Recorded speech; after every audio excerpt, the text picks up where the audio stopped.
So once again, thank you, all of you, for being there today. I will present to you the scope and intentions and the plan of NaturaShare.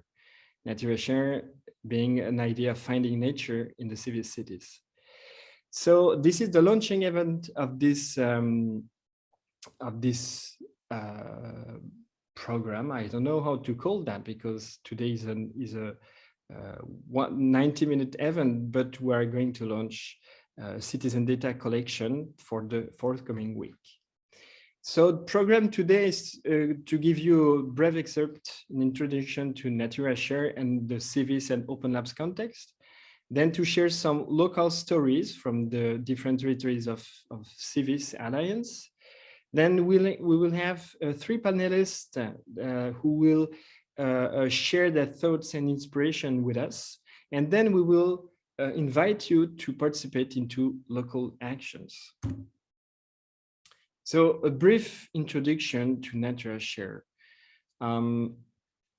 NaturaShare has been launched into the context of the CIVIS Alliance. CIVIS is one of the European alliance that has been built 3 years ago. And the motto of CIVIS is to be a European civic university. And we started with the 8 universities, and for the now we have welcomed on board 2 new universities. So we have the University of Aix-Marseille in France, the National and Capodistrian University in Athens, the University of Bucharest, the University of Brussels, Université Libre de Bruxelles, where I am in, the Universidad Autónoma de Madrid, the Sapienza Università di Roma, the Stockholm Universitet, the Eberhard Karls Universität Tübingen, and then our 2 new universities are the University of Glasgow and the Paris-Lodron University in Salzburg. So that makes us in touch with not only 10 universities, but 10 territories also, because what's the main point of CIVIS is to be anchored with the territory where our university are implemented. So there are 4 main values that drives the program of CIVIS. CIVIS is oriented to education, of course, education of the students. There's also an axis in the research to understand the topic, one of the classical activity of our universities. Then there is an innovation axis based on the idea to find a solution, tackle challenges, propose some new ways to do being technical or even social innovation. But then what is very specific to CIVIS is the notion of civic engagement, the fact that students teaching are anchored into real world problematics, the students being promoted and to be engaged into civic activities, engaged in NGOs, engaged with some citizen collectives, for instance, but also the work of the university as a whole being engaged into its territory. And for that, to engage into this civic engagement, the open labs have been created in each of the 8 territories. So what's the purpose of an open lab? So very classically, we see on one side, there's the university with the students, the teachers, the researchers, and the staff administration of the university. So most of the time that's been described. For most of the time it was right, but at some point it was not that much 100% right now. University had been described as a ivory tower, where the community, overall university community was within its own world, looking at the outside from far abroad. And on the other side, there is the rest of the world, the territory, the city, and the people who live there, the citizens, the administrations, the associations, the innovators, the entrepreneurs, and all of these people who are not linked from far or from close to the university.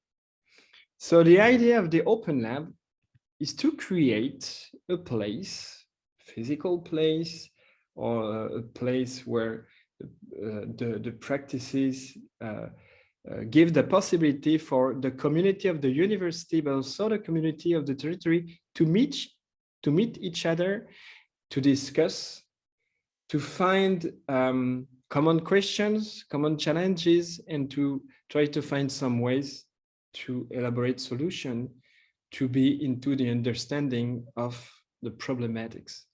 So open labs are basically places where the meeting is allowed, the collaboration is sustained, and the collective elaboration of solution is one of the main goals.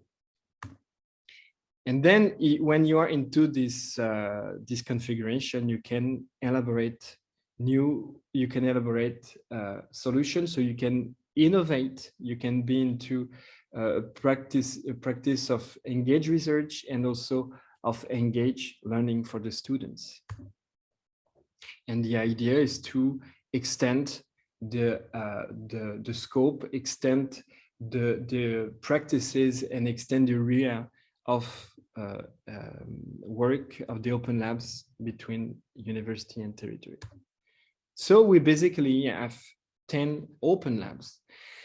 During these 3 last years of CIVIS, we've tested several ways to collaborate, to initiate collaboration between the territory and the university.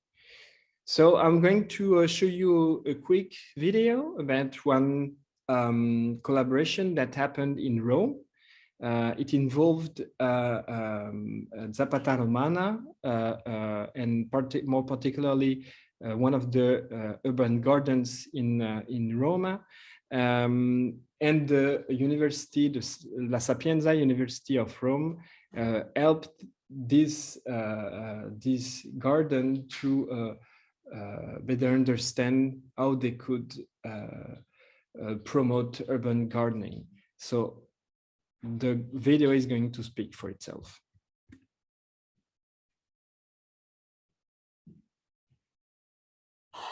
The project is to train and inform local urban farmers on how they can better use agricultural biodiversity in their urban farms.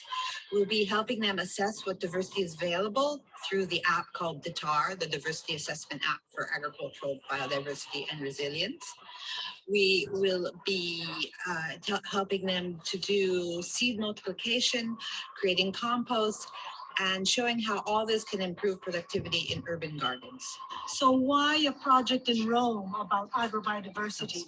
Well, to start with, Rome has more than 200 urban gardens where the urban citizens, volunteers involved in these projects are looking forward to learning about sustainability, to learning about how to make cities more sustainable. This project has international partners and local Roman partners, and this gives us the great opportunity of making a bridge, an exchange, a network of information among local farmers and international farmers.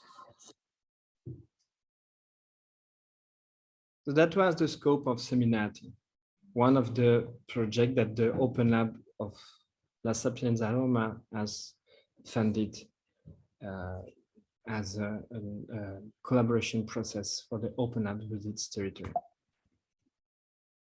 Then I can present you briefly another project that has been funded this time in Brussels, and that was thematically related to that of Seminati. Le 16 octobre 2021 a eu lieu le tout premier BioBlitz organisé par Biorama. Cet événement de recherche et d'action fut un grand succès, tant d'un point de vue scientifique que pour ses rencontres, apprentissages et découvertes. En guise de rappel, un BioBlitz est un inventaire éclair de la biodiversité, réalisé généralement en 24 heures et sur le plus d'espèces possible. Avec nous étaient présents des personnes impliquées dans la préservation de la biodiversité sur le territoire, ainsi qu'un public averti ou simplement curieux. Tous ensemble, depuis le parc des Portes de Halle, nous sommes partis explorer les recoins d'un des quartiers les plus minéralisés de tout Bruxelles. Au détour des rues, nous sommes tombés sur une carotte sauvage, un pigeon sans tête suite au passage d'un faucon pèlerin, un repère de coccinelles asiatiques, des perruches et multitudes de plantes sauvages.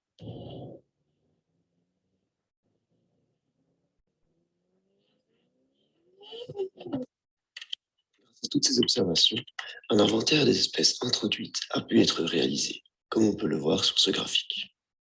En isolant les espèces invasives et en réalisant des bioblitz de manière fréquente, on pourrait très rapidement imaginer, grâce aux citoyens, partager une carte complète et toujours d'actualité de ces plantes non bénéfiques pour nos écosystèmes. Cet outil pourrait alors être utilisé par les services communaux pour pouvoir les remplacer rapidement par notre flore locale, plus propice à la biodiversité. Cette méthode participative est, nous en sommes convaincus, un atout et ouvre des possibilités et champs d'action pour notre environnement. Pourtant, ces événements sont encore trop peu présents. En effet, ce BioBlitz était le tout premier urbain organisé dans la ville de Bruxelles. De même, la majorité des BioBlitz dans le monde sont organisés dans des réserves naturelles, à la campagne ou bien dans des parcs. Ici, en plus de récolter des données et de reconnecter les citoyens à leur environnement, cet événement a été une véritable expérimentation. Le temps d'une matinée, plongé dans nos observations, un tissage de relations avec le vivant qui nous entoure a remplacé un moment la proximité du béton et des voitures. Une sensation nous reliant à ce vivant s'est dégagée pour tous les participants. Impression de campagne, intemporalité, émerveillement, comme en témoignent les commentaires dans le livre d'or. Biorama peut aujourd'hui, grâce aux données récoltées avec les citoyens, explorer les nombreuses possibilités qu'offrent de prochains BioBlitz. D'une part, pour créer plus de reliance entre les humains et le monde du vivant, et d'autre part, pour relier un ensemble d'acteurs engagés dans l'écologie d'un quartier. C'est bien en effet qu'en prenant conscience de la vie qui nous entoure, que l'on pourra construire le monde de demain en accord avec la biodiversité.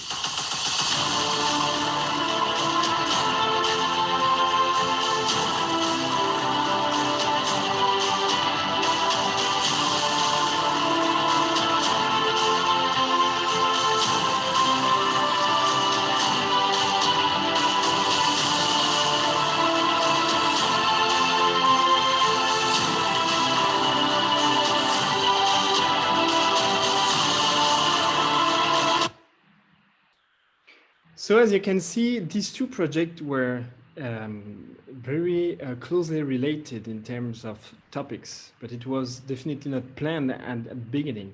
To our opinion, it reveals the fact that biodiversity, urban gardens are topics of interest, topics of questioning, but also spaces for actions for the citizens. And so we decided to focus a bit more on this topic by deploying NaturaShare. So when it comes to biodiversity, as you can see here, more than 40,000 species are threatened with extinctions. So it's not an erosion, it's a massive loss of species among all the six reigns of life. And so this is a big concern because, as you probably all know, biodiversity is really required to promote life on Earth, and humanity is 100% related to this biodiversity and is in need for this biodiversity to be in good health. So there is a big challenge here to tackle this problem, and political decisions are not going very very well are not going into the good direction in this way. But at the same time, as you've seen in the previous video, urban gardens are massively growing worldwide, and they can be observed into many forms, being large urban garden on the ground, or urban gardens on the roof of skyscrapers. They can be very tiny places between buildings. They can involve tens of people, or only one couple of guys. So there's a wide diversity there. And then we asked for this question: can the urban garden, in their wide diversity of typology, be oasis for biodiversity? So this is one topic we'd like to explore a bit with you, people from our territory, citizens, but also people from the university on each of the 10 territory of CIVIS. So first, we'd like to share with you some local stories, telling you what is the diversity of the diversity of the urban gardens, but also of the biodiversity challenges and approaches in different territories. So first, let's go to Marseille. We're going to show you the urban gardens that is going to be created on the campus Saint-Jérôme. And then we'd like to highlight two main specificities: the fact that it's happening on a campus, so that's one part of the university life, but also it is planned to address some social needs of the local communities. Salut, je m'appelle Louis Auriglia et je suis l'actuel président d'Anuma pour l'année universitaire 2021-2022. Le projet dont on va parler aujourd'hui, c'est ce sentier biodiversité bien-être et ce qui en découle, et notamment le jardin partagé. Alors, ce sentier biodiversité bien-être, il va être présent sur le campus de Saint-Jérôme, là où est basé Anima. Quelques points remarquables de ce sentier biodiversité et bien-être tournent autour du jardin botanique, d'une pinède, d'une oliveraie, d'une butte écologique, mais aussi d'un jardin partagé, dont on parlera plus tard. 3 objectifs principaux à ce sentier biodiversité et bien-être, c'est le bien-être, avec pour ambition d'être accessible à l'ensemble des personnels et étudiants d'Aix-Marseille Université, qui auront possibilité de se promener, de courir et de se détendre dans un espace qui sera aménagé sur le campus et accessible et sécurisé. Voilà. Un autre volet de ce sentier, c'est la biodiversité. Donc, des structures pour protéger la biodiversité vont être mises en place tout le long du sentier. Et aussi, il y aura des structures permettant, un peu plus pédagogiques, permettant de sensibiliser le grand public autour d'espèces remarquables ou via des hôtels à insectes ou des nichoirs, etc. Troisième volet de ce sentier biodiversité bien-être, ce sont les animations avec des organisations d'événements, comme par exemple la taille des oliviers ou la récolte d'olives, mais aussi de la découverte de la biodiversité qui auront lieu sur ce sentier en collaboration avec Anima et qui auront lieu du coup à Saint-Jérôme. Voilà. Alors le jardin partagé, qui fait lui-même partie du sentier biodiversité bien-être, regroupe environ 3 grands objectifs. Le premier, ça va être de mettre en place gratuitement une distribution de l'ensemble des fruits et légumes qui seront produits pour les étudiants. Donc ça, on a souhaité le mettre en place suite à la crise du Covid, où on a vu que c'était vraiment les étudiants qui étaient le plus touchés par cette crise. Donc voilà, c'est un moyen un petit peu d'agir à notre petite échelle. Alors ensuite, le second objectif, ça va être de mettre en place des pratiques de jardinage respectueuses de l'environnement et écologiques. Et enfin, le troisième objectif, ça va être de proposer un lieu d'échange, de convivialité, mais aussi d'apprentissage pour les étudiants. Alors, qu'est-ce qu'on y trouve dans ce jardin partagé? Eh bien, tout d'abord, une vingtaine de bacs potagers hors sol qui seront chacun alimentés par un arrosage automatique. Donc ça, on a vraiment voulu cet arrosage pour les vacances scolaires, où les étudiants ne sont pas forcément présents sur le campus. Donc ça nous permettra d'assurer une autogestion de ces bacs-là. Ensuite, il y aura d'autres installations, comme notamment une serre, une spirale à insectes. Donc ça, c'est un muret qui sera installé pour accueillir la biodiversité et plus particulièrement les insectes pollinisateurs. Il y aura également des arbustes fruitiers qui seront installés tout le long du jardin. Et enfin, un lieu de détente avec de quoi se restaurer ou de quoi se détendre. Et également un petit cabanon qui sera installé pour permettre de stocker tout simplement nos outils. Voilà. So you've seen what's going to be deployed on the territory of Marseille University. And as you can see, it was a way to also connect with the territory as this trail will be available for all the local communities. Then let's go to Tübingen, where you'll be able to discover a project that has been launched a few years ago, which implies the restoration of ecological function of the ecosystems. And then that also shows some axis of public space management. Hi, I'm Marie. I'm studying geoecology at the University of Tübingen, and I'm also part of the Colorful Meadow initiative, which was founded by students and staff of the university in 2012. And the main goal of the initiative is to implement an extensive mowing regime on public green spaces in the urban area of Tübingen. And we are working in close collaboration with the local communities and with the City Council of Tübingen.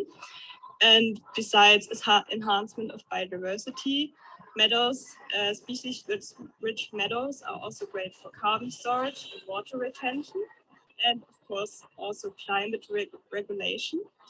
And there are also great opportunities for education and research. An extensive mowing regime is vital because plants need at least 6 weeks from flowering to seed ripening. And of 400 grassland plant species, only 10% are not sensitive to being mown often. And that means in turn that with an intensive mowing regime, we are excluding over 90% of all grassland species.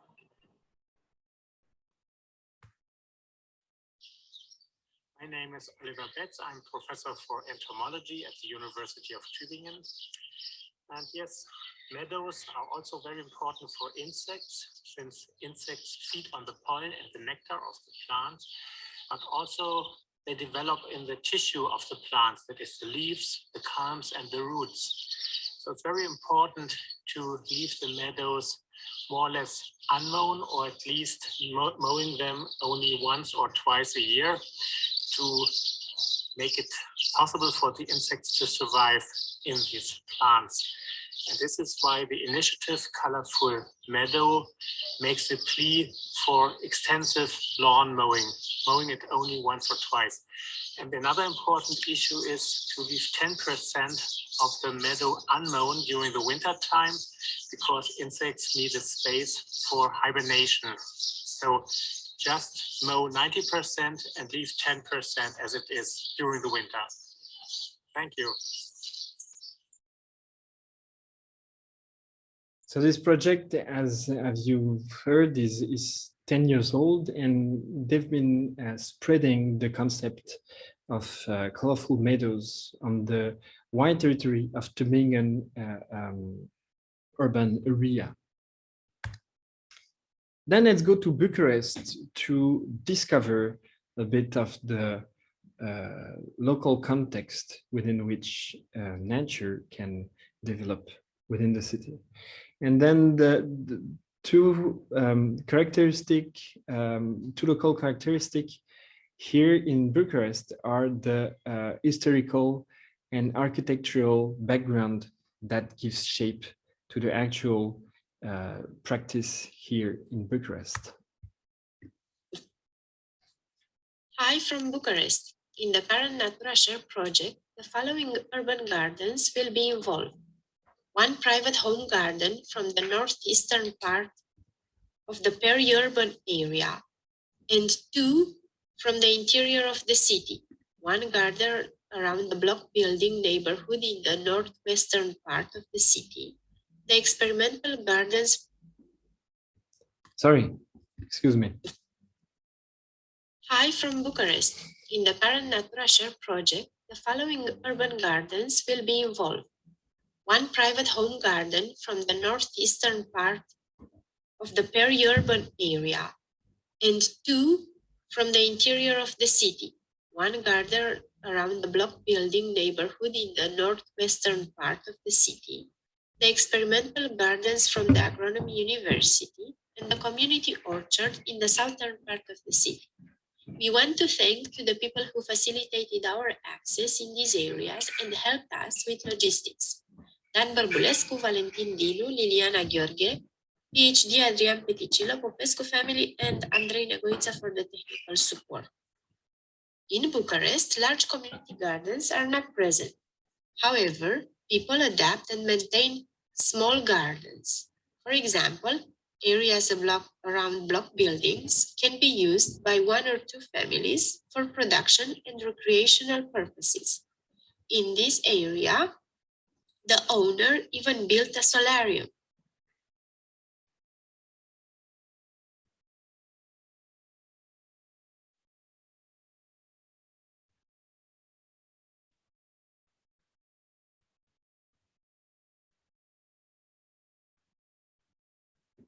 As you can see, there are various cultivated species.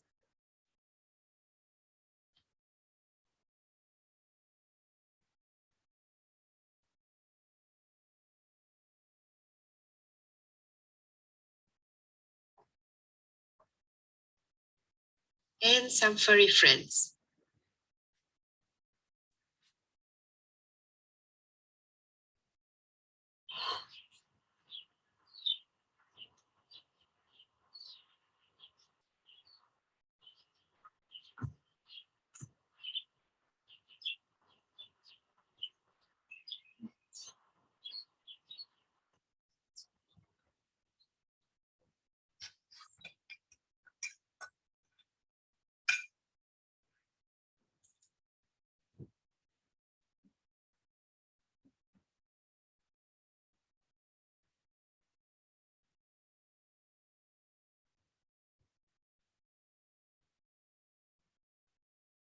The Mărțișor Community Orchard, once outside of the city, is now part of Bucharest as a consequence of urbanization. It is maintained by volunteers and various events can be organized.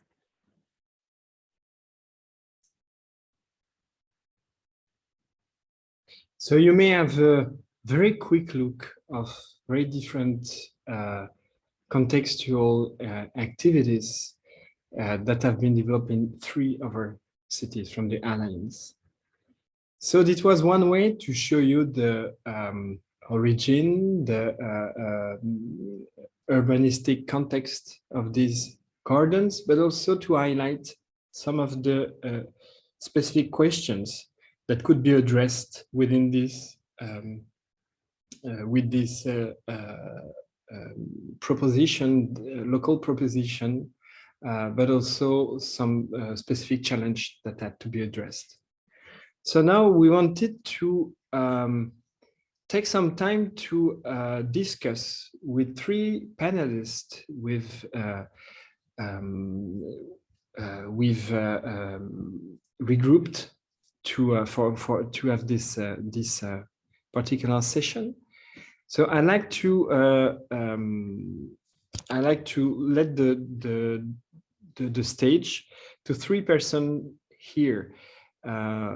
I just have to reorganize the sharing of my screen. Whoop.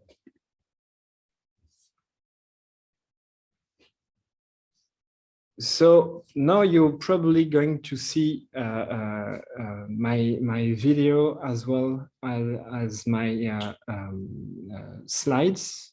If it's not the case, you can just tell me that it's not okay, but now you should be seeing on the right bottom corner our 3 panelists. So let me introduce first Jolijn Bergers, who is an architect working in Brussels on the questions of on the tensions of urban development and biodiversity and nature existence within the city. Then there is Silvia Cioli from Roma, who's one of the co-founders of Zapata Romana, which is a mapping initiative and networking initiative of the urban garden from Roma. And then Sophie Gachet is here. She's a researcher from Aix-Marseille University. She's a biologist and ecologist, and she's been involved into many research action projects and also into dissemination, scientific dissemination. So first, I'd like Sylvia, Jolijn, Sophie, ask you if you can present yourself very quickly in a few sentences. What is your current application in the field of biodiversity, urban garden, nature in the city topics? So I probably invite you to speak in the order I see you on my screen. So Sylvia. Okay. Hello, everyone. Thank you. So, well, yes, as a co-founder of Zapata Romana with my colleague Luca De Eusebio, we focused on public space initially. So we realized the incredible phenomena of active citizens in abandoned urban areas, doing gardens, and not only edible gardens, but taking care of abandoned parts of the city. And after the map you mentioned, Etienne, actually we found ourselves beginning a project, an urban garden ourselves, called Hortus Urbis, together with the Appia Antica Park in Rome, where our main goal is education and dissemination about nature, biodiversity, gardening, and sustainable practices. And we do that with children, grown-ups. We do workshops and courses, and we also grow plants that were known only in ancient Roman times. So that's our contribution. Okay, thank you, Sylvia. Jolijn. Yeah. So I'm a researcher in urbanism, as well as a collaborator at a citizen movement in Brussels, which is named BRAL. And in my research, as well as in my work for the citizen movement, I'm working on sites of urban nature, which are actually also subject to urban development plans. And from those development plans, frequently also a citizen concern for these sites of urban nature emerges. And so I try to see how at these sites, let's say alternative knowledges about species are being constructed. And how these knowledges are kind of promoting a less human-centered perspective on urban development, and a kind of perspective which includes the other than human in itself. So the idea of the more than human right to the city. And yeah, more specifically to like practical, like more projects I'm involved in is on the one hand, I'm also now with Open Lab and Biorama, who are into Etienne. I'm working on a project to try to make space for pollinators in the city of Brussels, and to see how can we observe them and then bring those observations into planning and design. And I'm also working on what is named a multi-species map of Brussels, in which I try to collaborate with multiple members of citizen and nature associations on a narrative map that can talk about the kind of concerns that people have about the sites which will be developed in the city. But maybe we can wrap up here. Sophie, please.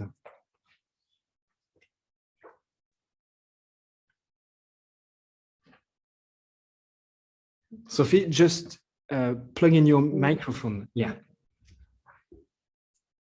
Hi. I'm a researcher in in vegetation communities of in several. Yes, I'm sorry. I have very few. It's very hard for me to speak because I'm still ill because of the COVID. So my voice is very low. Sorry. Yes. Do your best if at any time you feel too tired. So please. I try. Yeah, thank you, Sophie. Thank you for being here. Thank you. I do my research on plant communities in peri-urban spaces. And in around Marseille, we have several areas characterized by a lot of plants, industrial areas, which are part. No, sorry, I can't explain that. So. And I'm a teacher too in Aix-Marseille University. I teach ecology, of course, and I belong for my research to the lab ENG here, just here behind me. Our topic is in this lab is to care about biodiversity, and especially Mediterranean biodiversity. And as the Mediterranean areas, especially the Mediterranean biome around the Mediterranean Sea, is very crowded. Of course, we study biodiversity in urban context. This is one thing. The second thing is I'm very concerned by the wellness of the students, of my students, especially since the COVID pandemic, and it reveals that the students are vulnerable people, and especially in front of the food self-sufficiency. And the reason for that, the idea of a shared garden on the campus, not only my campus, but all the campus of Aix-Marseille University, has increased since this pandemic. And in Saint-Jérôme, several students gathering in an association named Anima for Naturalists Association. And this association is involved in this shared garden, as explained in the video. Yes, and that's all. I can several other things, but I prefer to take your questions. Thank you, Sophie. So my second question would be, please intervene in any order you feel to do so. What are your concerns about biodiversity, about urban gardens in the city? What do you feel like are the main tensions and the main challenges regarding these two topics? So I start, okay. Well, of course, urban gardens are exactly spots where citizens act, where they can take care of piece of land, come back to nature and be active in it. So they are exactly the spots where food production links to maybe traditions, to the human artifact and the natural aspects. So going back to people kind of introduce themselves to a new style of life and make questions about what they're growing, where they're getting their seeds, and see the difference of what they find at the market or the supermarket, and exchange maybe recipes, traditional things grandmothers or old aunts used to do, and oh, but I remember that vegetable was fantastic, why I can't find it, and another one comes out with a seed. And so it is a place where people ask questions and act. So I think there is quite a great potential in these places. I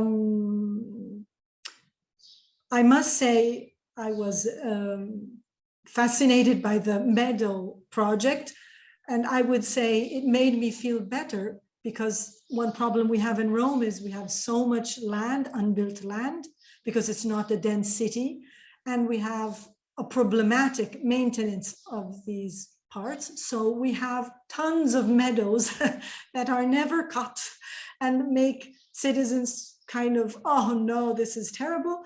But seeing it from another point of view, this can also help. So I found it fascinating to see that there are urban spaces. I always say, where is in a city a place where people really interact one with each other? It seems like in a city, everyone has its own place, even in public parks. The elderly sit at a bench, the kids play in the playground spot, the younger ones do the jogging, someone does the reading. But it is in an urban garden. I challenge you to find another place where people actually interact and can exchange knowledge, opinions, traditions, and worries and questions about climate change and our planet future. Yeah. Nice. Thank you, Sylvia. Sophie, Elaine, who wants to come first to the floor?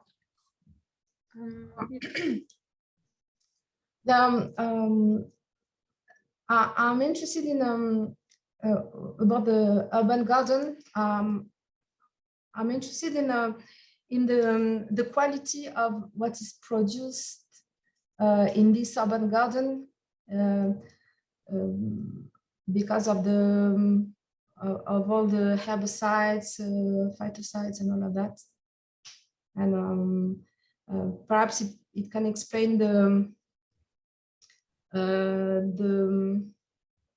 doubt that several persons have in front of that. To be clear, just this these fruits, these vegetables, are they eatable? When you say that they are in the middle of the town. Mm-hmm. So I think it's the main tension for me. Yeah. Yeah. Okay. Problematic of pollution. Yes, for me, well, I'm also, before I forgot to mention that I'm an architect urbanist, so I don't have any like training in biodiversity. And so into that, what I find very challenging about biodiversity in the cities, how do we make it part of a discussion which is not only organized by experts when it comes to the development of the city, the planning of the city. So one of the, an important question is, how can we open up kind of knowledge which is being created about species, biodiversity, and how can we make it part of discussions which are also happening between citizens and experts, and in that sense, how can a reflection on kind of diversifying these types of knowledge about species in the city help to also help make a more democratic way of making decisions in the city. So, for example, linking to experiences with different citizen associations and nature associations in Brussels. Frequently, when the site has been vacant and been waiting for development for a long time, when people are talking about nature on these sites, it's not only kind of concern about species, but it's also a concern about having the right to say something about what should happen to these places. So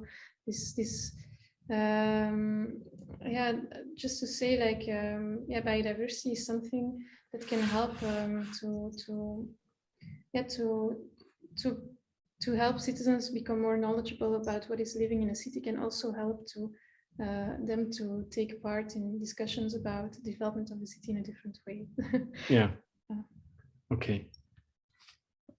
Thank you, Elaine. Another way to how biodiversity can also help us reappropriate the problematics of the city.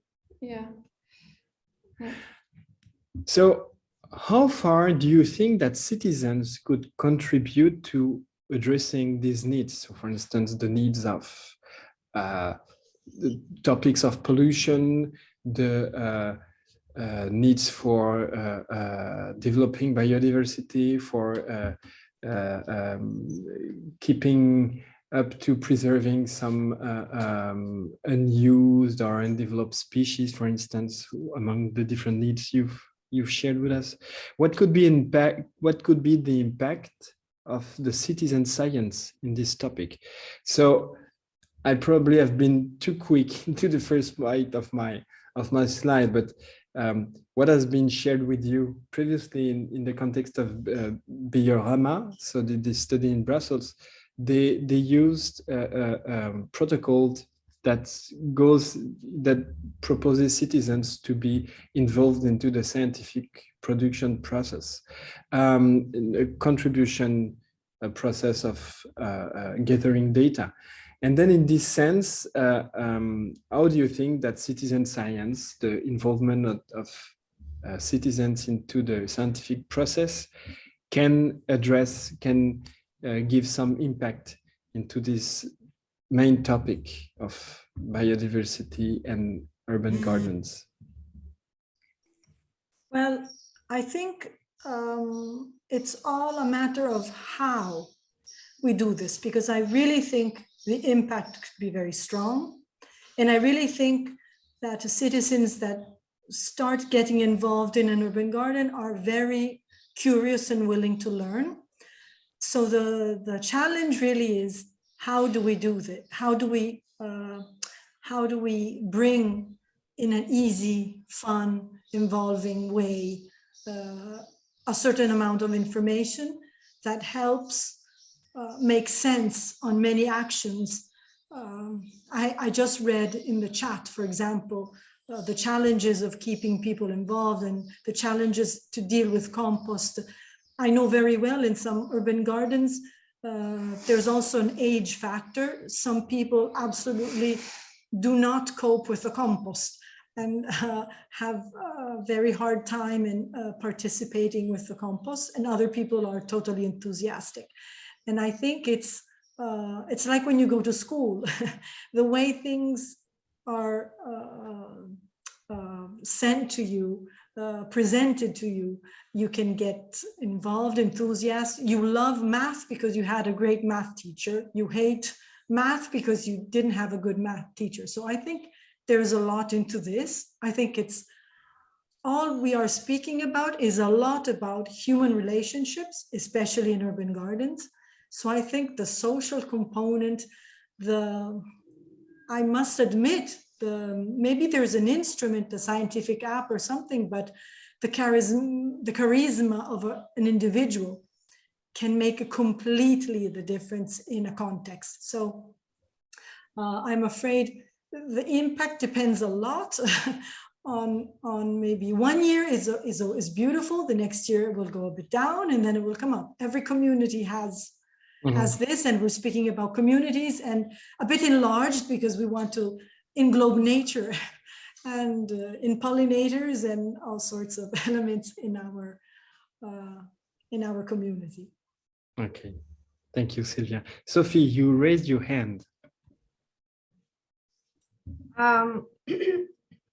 It's important for me what Sylvia said, because I did a citizen program around the observation of the phenology and the link with the climate change. And I'm often worried because each people who is touched by this program is completely convinced by the useful of this program, and every people involved in my observatory is really aware of the climate change, for example. But what about the others? So my point is, perhaps with the urban gardens, the main advantage, on my point of view, is to link people who are convinced by this type of action for biodiversity, for self-sufficiency and all of that, and communicate by charism and enthusiasm with others who are not convinced by these thematics. I think this is the main challenge for me in all of these programs, is to convince the hunters, the people who have big cars, and so this is the challenge, and this is the most useful goal we can have through these programs. Okay. Okay, yes. A program to help people engage and people inspiring people to be able to raise interest of others, to be inspiring people. Yes. Elaine. I think indeed citizen involvement and engagement can really be like a complementary a force almost next to maybe other people who are thinking about the biodiversity in the city, in the sense that what I find very specific is indeed what has been mentioned before, a certain engagement with places in a city, and in that sense kind of a long-term observations of a place and the species which are living there, and also sometimes looking at it at a daily pace, which is very different from sometimes other types of biodiversity reports, which are maybe made one time in a year for an entire region. And so in that sense, it's I think citizens can contribute a lot to thinking about biodiversity in the city. And it's really essential if we want to understand more like short-term processes and very specific places. But then indeed, when it comes to engaging citizens in science or in producing knowledge, then I think it's really important to start thinking about ways of engaging.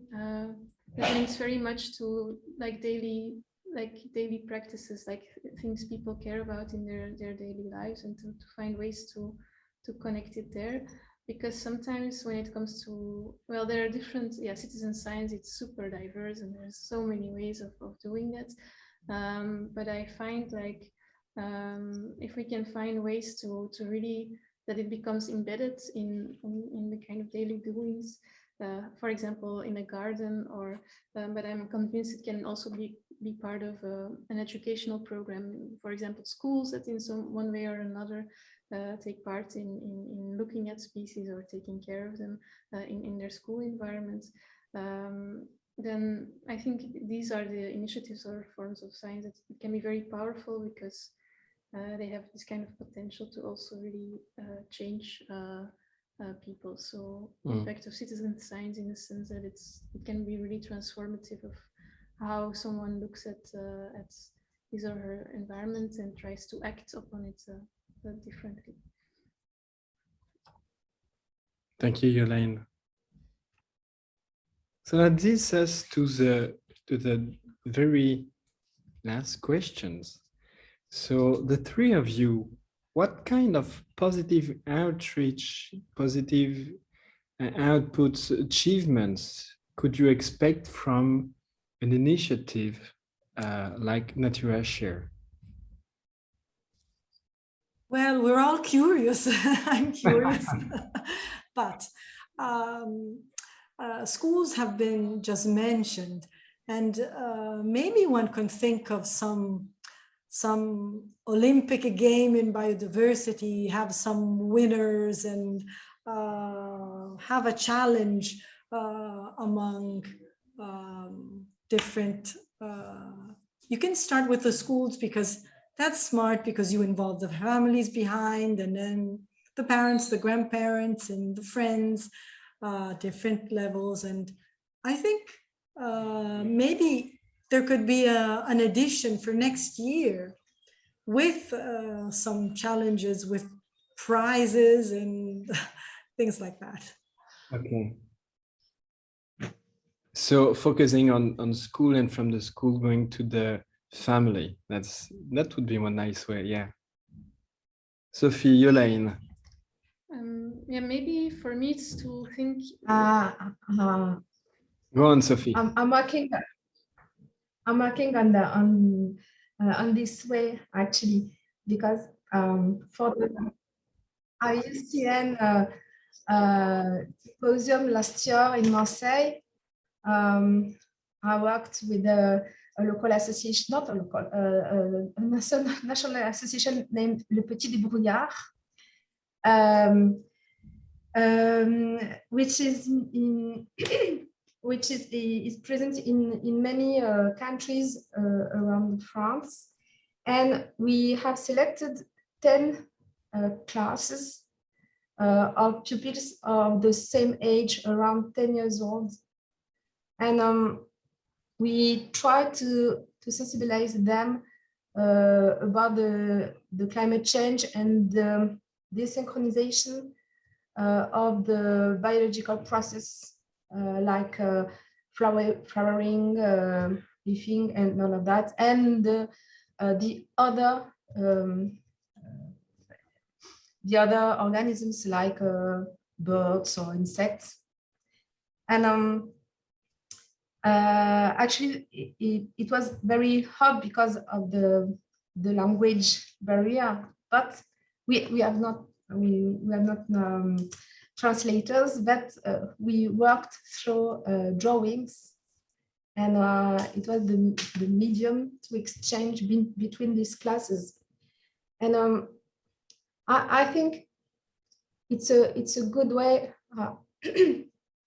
to sensibilize the parents, because usually when you speak to children, they are completely aware that the life is precious, vulnerable, and the more or less the most biodiversity is the best, and so they are completely enthusiastic about that. But growing, they forget this interest in the nature, and except our students, which who are involved in natural science and natural studies, the others are mainly concerned by other things. And so I think it's a good way to generalize the actions in the schools, because of the malleability, of the plasticity of the mind of the children, and take this chance to get perhaps several of them being aware when they were grown up. Okay. Once again, the kids, we definitely have something to do with this young generation. Yes, and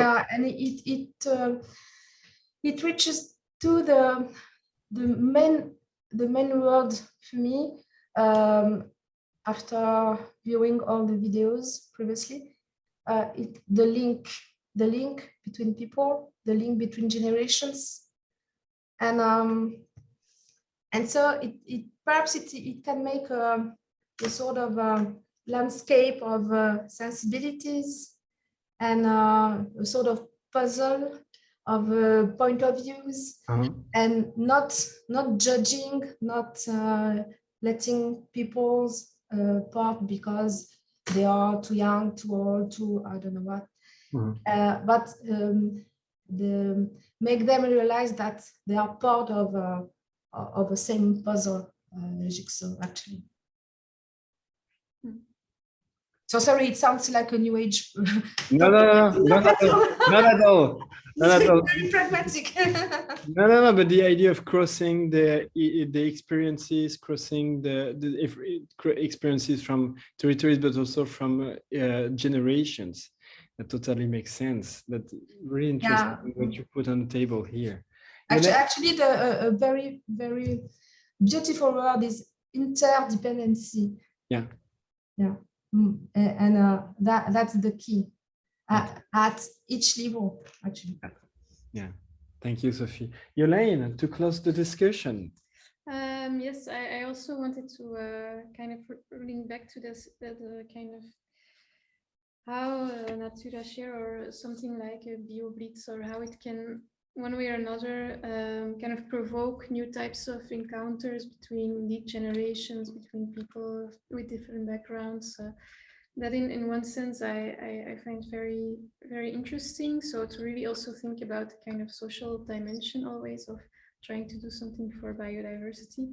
And then maybe also the kind of framing underneath the idea that that there is a challenge ahead. So not I think kind of curiosity can be a driver, but also I find it also important to that among generations that we build kind of understanding that there's a challenge ahead when it comes to biodiversity, that if we somehow manage to put different kinds of understanding together, that it can also be something very powerful to tackle this challenge, and it can really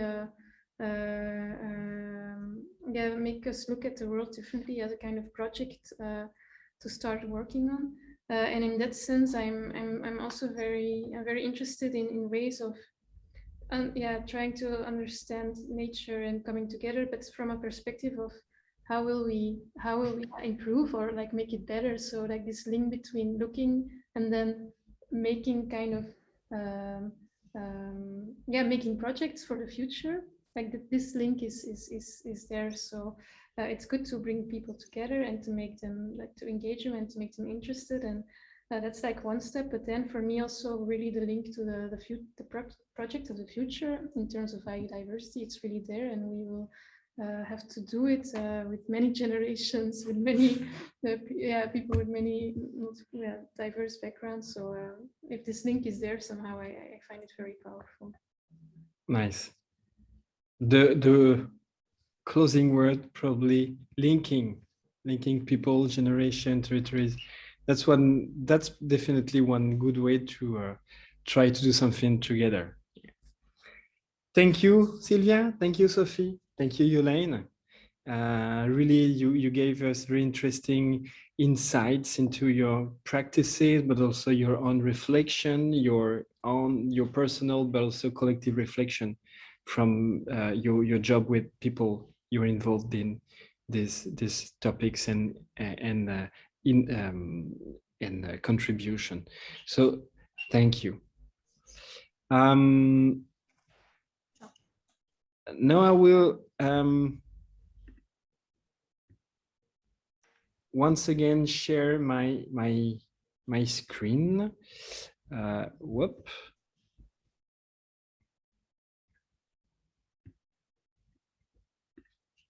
Okay. So first, we've talked about the frame of CIVIS, the open labs, and the collaboration between the university and its territory. And then we've seen two projects, Biorama and Seminati, where a good collaboration between these two worlds through the open labs. Then we've seen local stories that told us about the diversity of the context, diversity of people, diversity of contribution on the local scale. Then we've had the chance to get the insights and reflection from three women involved in their territory, in their context, being the city, the university, and the mix of these two of these context. Then we'd like to invite you to take actions into local by jumping into some proposition at your local level. The first one is about being involved into participating into BioBlitz. Yolaine mentioned this term, and it refers to what I showed you previously into the video of Biorama. So an activity of citizen science that helps scientists when the people collect data with their smartphone. But we think, and we've experienced, that is also one very interesting ways for people to discover biodiversity, to put a name on one species they've discovered and they do not know about, and that it was a very funny way to explore nature within the city. So how does it work? We propose you to use an application that is called iNaturalist. iNaturalist has been developed in the USA by the California Academy of Science and with the support of National Geographic. So the idea of BioBlitz usually is to be set within a very specific area, for instance, a scientific garden, and to occur within a very specific time frame. Here we are in a much more open configuration. We wanted to offer you the possibility just to experience the fun activity of wandering within the city, wandering within the urban gardens that you may don't know. That would be one nice way to explore places you've never been into, or maybe if you're involved into an urban garden, maybe to discover the coworkers that you do not see very frequently, non-human coworkers, insects, pollinators, and also other plants that you've never been aware of the very existence.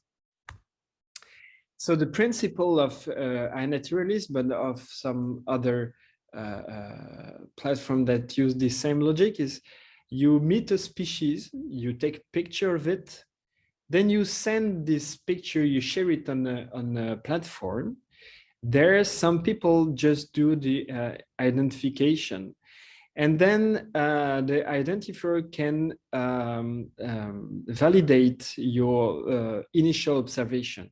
In the case of iNaturalist, as you will experience it, there is artificial intelligence that can analyze the picture you've taken, and that can give you some initial proposition about the species you've taken a picture of, the species being a fungus, a vegetable, a plant, an insect, or whatever other kind of animal. And so in Biorama, they've been able to collect a lot of data. Here you can see a map of the data that has been produced by the citizens from this district. They've taken a lot of pictures from a wide diversity of plants, flowers, lichens, and many other organisms. And all the markers you see on the map are actual pictures that have been converted into identified species. because the fact that it works with smartphones encodes the dates and also the GPS coordinates of the pictures, and then you can have an idea of the presence of some species at some place at some time of the year. So I'm going to give you a very short demo of how the application works. So here I'm using an iPhone, but you can do that with Android phones. So iNaturalist basically exists on these two platforms. So here you can see the iNaturalist icon. If I go into iNaturalist, I see my workplace. So I can explore the area I am in to see if there has been some observation. I can look for activity about the data I've already submitted. I can see the project I'm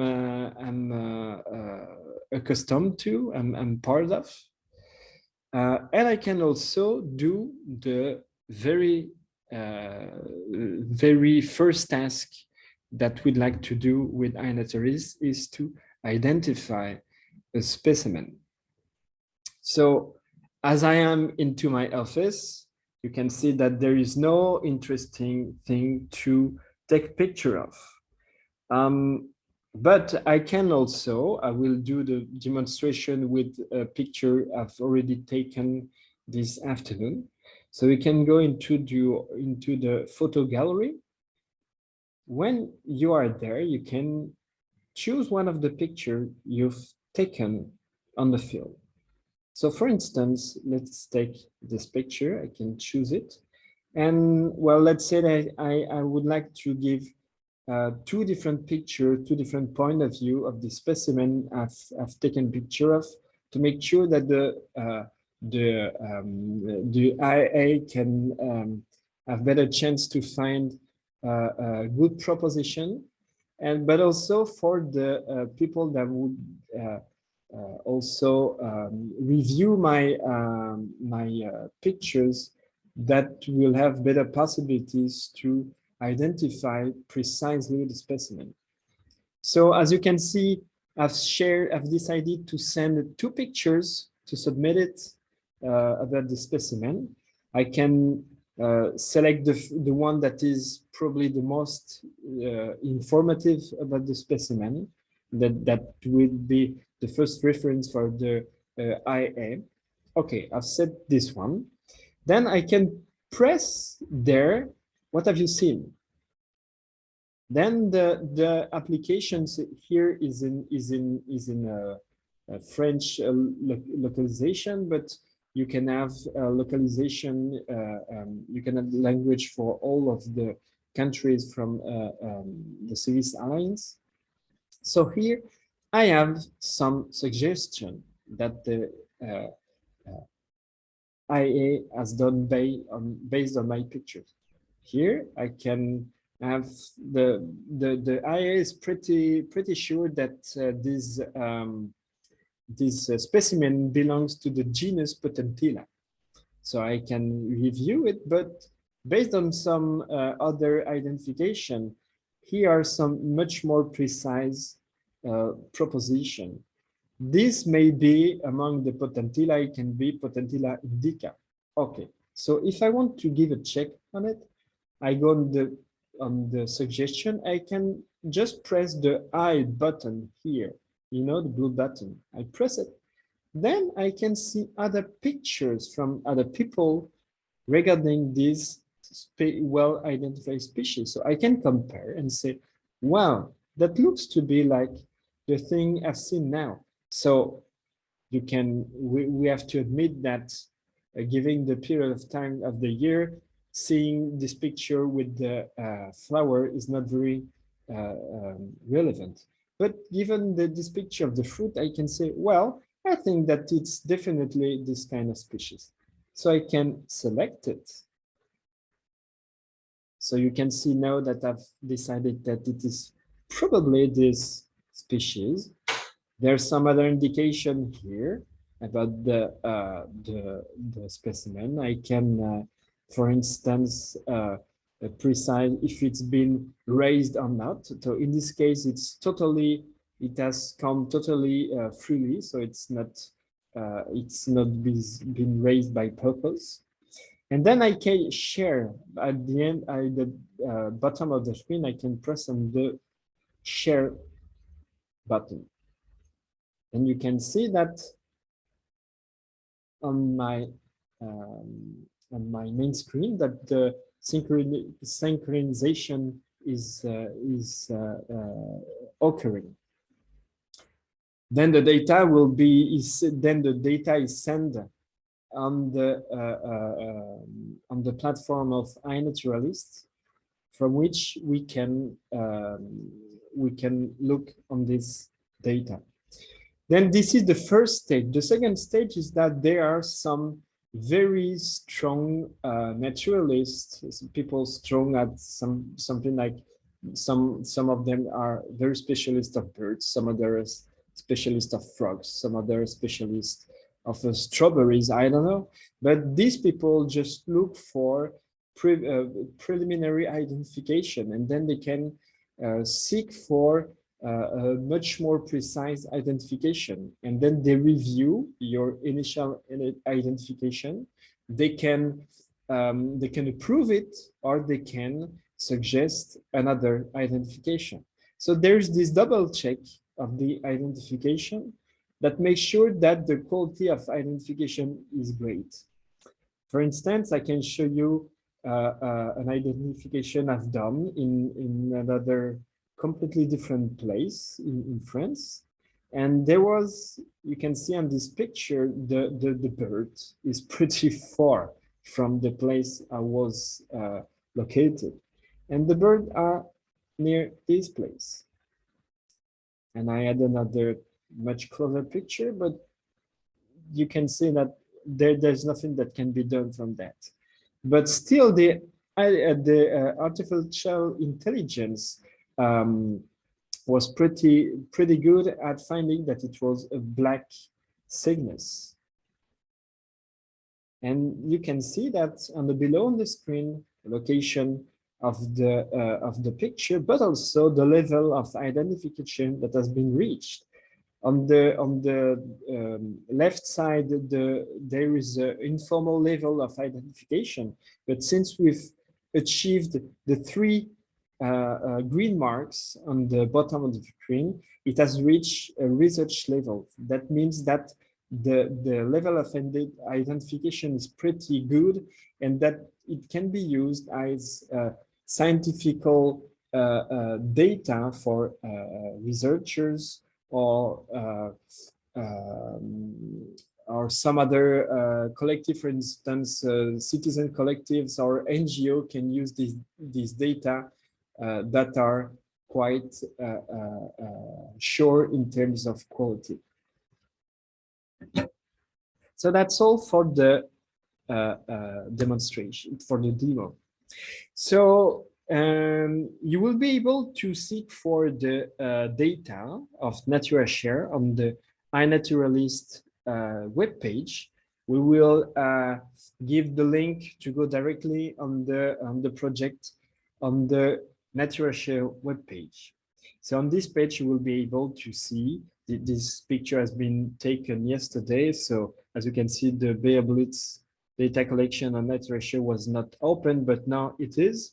And it will gather all the data that will be taken in the 10 territories of CIVIS. Since I told you that there was geolocalization, the data can automatically be gathered into the NaturaShare once they are taken in these territories.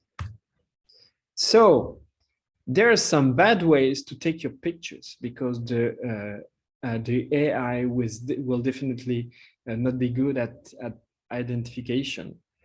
For instance, the one on the left, you will be probably identifying my hand rather than identifying the flowers. The one on the center is blurry, and the one on the right contains way too many different plants.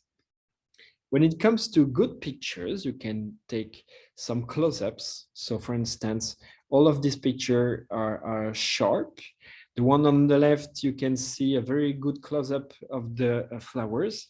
The one on the center, you see a very good close-up of the flowers and of the leaves. Sorry, and the one on the right gives a very an overall an overall view of the entire plant. So this way, both the AI, but also the reviewers will have the possibility to give a pretty decent and maybe a very good, precise identification of your pictures. So we invite you to download this application, to create a profile, and then to go explore your area. You can take pictures on the pavement, you can take pictures in your home, but you can also, and that's the core of invitation, to go into your daily urban garden, being a personal, a private or a collective one. But if you're not involved into urban garden, please take this application and go into the urban garden you've maybe never been into in your neighborhood or somewhere in the city. That will be one way to take pictures of animal, of plants, and also to meet the people there. What a good occasion to explore this collective involvement of people in your city. So to create other ways to explore biodiversity, but within your territory, within collective activities, we've planned some local stuff to do in some of the territories.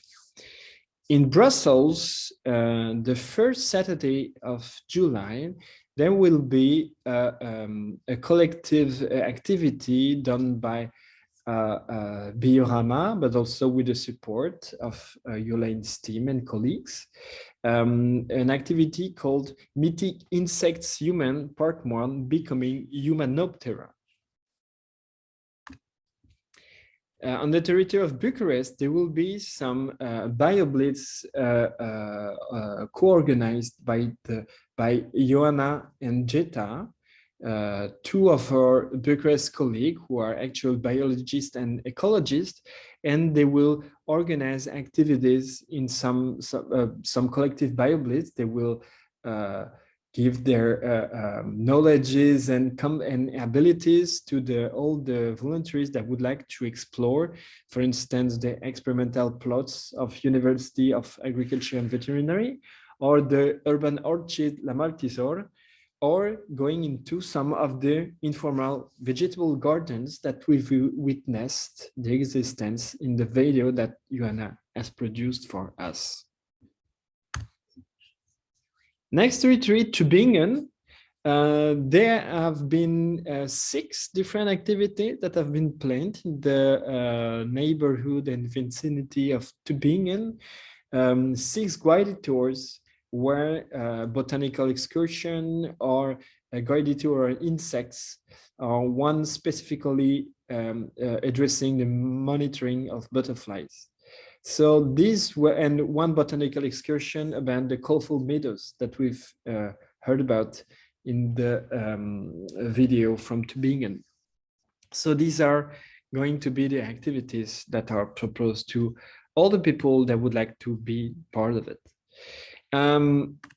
There will be more to come, and they will publish, and some of territory, for instance, in Glasgow, they are looking for potential activity that can be proposed in the territory of the city. All of this update will be published in the NaturaShare webpage that will be updated in a very frequent basis based on the news that can be shared on each territory. Each territory has its local contact people from the open lab, but in some case, here you can see in Bucharest, Magdalena Platis, the Open Lab managers, is a local contact, as well as Jeta Risnoveanu and Ioana Enache, who both are involved into research about biodiversity. So please be our guest and visit regularly NaturaShare webpage in your own language to be aware of the last news. You can also follow NaturaShare on social media, on Facebook, Instagram, Twitter, and also LinkedIn. But you can also share your findings with the hashtag NaturaShare on these networks. You will for sure share with us your pictures on iNaturalist, but you can also send much more informal pictures, some picture about ambience of or about some people you've met in the context of the BioBlitz, or something that you think that are so well related to the scope and ideas and ambience of NaturaShare. You can share them with us, being pictures, videos, thoughts, recordings about what you think would be nice to share with the others. And last but not least, Sylvia has recorded for us a very nice video. This last proposal is well related to the colorful meadows. This idea is about increasing the share of nature in your city by creating your own seed bombs for a flower-powered urban guerrilla. So please have a look at this very inspiring video that would give you some tools to explore and enhance the level of biodiversity and plants in your city. So basically, seed bombing, as you see the guy here, is about creating some collection of seeds with some materials you see in the picture, and this seeds bomb can be spread everywhere. You throw it by hand. You can use another ways to send it very widely or very far away, but you can use a slingshot, for instance. There are many ways, but it's a very easy way to involve people, kids, elders, all together to create the possibilities to increase the level of biodiversity. So let us, Silvia, talk about that. Ciao, sono Silvia Cioli di Zappata Romana. Mi trovo nell'orto Civic, il nostro orto, qui a Roma, per CIVIS e il progetto Seminati sulla biodiversità. Oggi voglio raccontarvi una cosa che facciamo spesso con i bambini, come si fanno le bombe di semi. Le bombe di semi le ha inventate Manobu Fukuoka, un giapponese che ha scritto La rivoluzione del filo di paglia e che è portatore di quel pensiero che l'uomo fa troppo su questo pianeta e bisogna lasciar fare la natura il suo corso. E queste bombe di semi sono piaciute tanto ai guerrilla gardeners, che ormai ci sono in tutte le città del mondo. E è una ricetta molto facile, con pochi ingredienti, lo si può fare anche a casa più volte e aiutare le città a rinverdursi. Allora, veniamo a come si fa. Abbiamo il primo ingrediente, che è la terra, l'argilla, i semi e l'acqua. Allora, intanto prendiamo un po' di terra, che è la parte nutritiva per tenere in vita questi semi, l'argilla, che è la parte invece che protegge la nostra pallina. E poi i semi, vedete, ne ho più di uno. È importante averne diversi perché non sappiamo dove andrà a finire la nostra pallina quando l'avremo lanciata. Quindi abbiamo il coriandolo, la camomilla, il basilico e il lupino. Semi che in questa stagione possono germogliare. Ultimo ingrediente molto delicato è l'acqua. Non bisogna metterne troppa. E poi si può iniziare a mescolare. Si aggiunge un po'. Piano piano si forma una consistenza giusta e si può iniziare a lavorare. Io da qui posso fare per esempio 2 palline diverse, raccolgo bene più che posso quello che c'è nella mia ciotola. Ecco la prima pallina, ecco la seconda pallina. Ma non finisce qui. Allora, dove le mettiamo queste palline? Possiamo, nello spirito del riciclo, riutilizzare i contenitori delle uova. Qui per esempio abbiamo delle palline che sono già state seccate, perché queste dobbiamo lasciare che si secchino al sole per essere pronte. Poi possiamo mettere una bella copertina alla nostra scatola. Qui abbiamo la ricetta per ricordarci come si fa e il gioco è fatto.